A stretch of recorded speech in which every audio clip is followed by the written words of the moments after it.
तर स्वागत आहे मित्रांनो, परत एकदा तुमच्या सर्वांचं आजच्या एकदम सुपरफास्ट क्विक ट्युटोरियलमध्ये.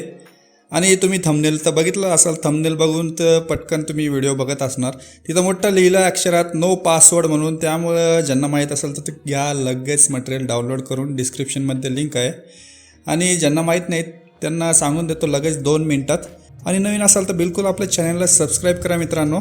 तर चला लगेच क्विकमध्ये आपण आपली ट्युटोरियलला स्टार्ट करूया.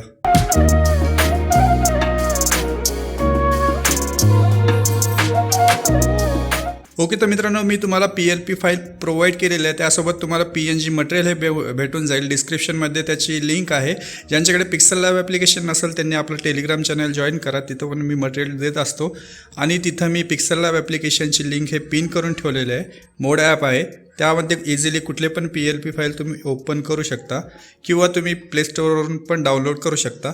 फर्स्ट तुम्हाला इथं डायरेक्ट तुम्हाला PLP फाईल जे प्रोव्हाइड केलेली आहे ते इथं ओपन करायचं आहे. या साईडला इथं ऑप्शन आहे, 3 डॉटला टच करून ओपन .plp या ऑप्शनला टच करायचं आणि डायरेक्ट इथं फर्स्ट तुम्हाला आपली PLP फाईल इथं एक्स्ट्रॅक्ट करून घ्यावं लागेल. एक्स्ट्रॅक्ट करण्यासाठी .plp या ऑप्शनला टच करून ज्या पण फोल्डरमध्ये तुमचं मटेरियल आहे एक्स्ट्रॅक्ट करून त्या फोल्डरमध्ये जाऊन डायरेक्ट तुम्ही PLP फाईल हे ओपन करा. जे की महाराष्ट्र दिन 2024 या नावाने मी ती PLP फाईल सेव्ह केलेली आहे. इथं मी ओपन ओनली करतो, तुम्ही ओपन अँड ॲड करा, कारण ऑलरेडी माझी फाईल इथं ॲड आहे. ओके करून बॅक येतो. ॲज इट इज तुम्हाला एकदम खतरनाक PLP फाईल प्रोव्हाइड केलेली आहे. यामध्ये फक्त 2 चेंजेस करायचे, जे की माझी इमेज आणि नाव एक्सचेंज करायचं. बस तुमचं बॅनर एकदम रेडी होऊन जाईल. या लेअरच्या सिम्बॉलला तुम्ही टच करून बघू शकता. डिफरंट लेअर तुम्हाला प्रोव्हाइड केलेलं आहे. यामध्ये काही चेंज करायचं असेल तर करू शकता. फर्स्ट डायरेक्टली माझी जी इमेज आहे इथून डिलीट करायची. परत लेअरच्या सिम्बॉलला टच करून त्याच्याच बाजूला जे प्लसचं सिम्बॉल आहे त्याला टच करून फ्रॉम गॅलरी ऑप्शनचं यूज करायचं. आणि ज्या पण फोल्डरमध्ये तुमची PNG कटआउट आहे त्या फोल्डरमध्ये जाऊन फर्स्ट तुमची इथं PNG हे ॲड करायची. ठीक आहे, तुम्ही क्रॉप करायचं क्रॉप करू शकता. मी डायरेक्ट एवढी जशी आहे तशी राहू देतो.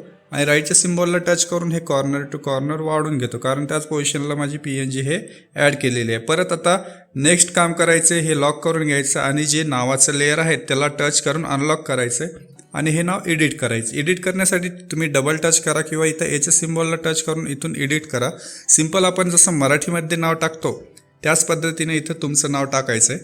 ठीक आहे, फॉर एक्झाम्पलसाठी आपण सर्व मित्र परिवार टाकू.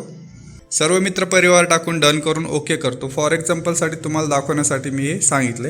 हे सेंटरला घेण्यासाठी तुम्ही मॅन्युअली ॲडजस्ट करू शकता किंवा अवघड जात असेल तर इथं याच्या सिम्बॉलला टच करून इथून पोझिशनचा ऑप्शन भेटेल, याला टच करायचं आणि किती प्रमाणात ते टेक्स्ट मूव्ह करायचं हे ॲडजस्ट करून ॲरोचा यूज करून ते टेक्स्ट तुम्ही सेंटरला घेऊ शकता. ठीक आहे, अशा पद्धतीने तुम्ही नाव पण तुमचं ॲडजस्ट करू शकता. मी परत ॲज इट इज ठेवतो. फक्त एवढे 2 चेंजेस करून तुमचं बॅनर हे एकदम रेडी होऊन जाईल. बॅनरला सेव्ह करण्यासाठी इथं सेव्हच्या सिम्बॉलला टच करायचं, सेव्ह ॲज अ इमेज करायची आणि याची क्वालिटी अल्ट्रामध्ये ठेवण्यासाठी डायमेन्शन जे कस्टम आहे त्याला टच करून इथून अल्ट्रा करून घ्यायचं आणि सेव्ह टू गॅलरी करायचं. त्यामुळे आपल्या बॅनरची क्वालिटी एकदम HD आपल्या गॅलरीत सेव्ह होऊन जाईल. ठीक आहे, तर व्हिडिओ कसा वाटला नक्की कॉमेंट करून सांगा. आवडला असेल तर लाईक करा मित्रांनो. नेक्स्ट व्हिडिओमध्ये लवकरच भेटूया. तोपर्यंत बाय बाय, टेक केअर.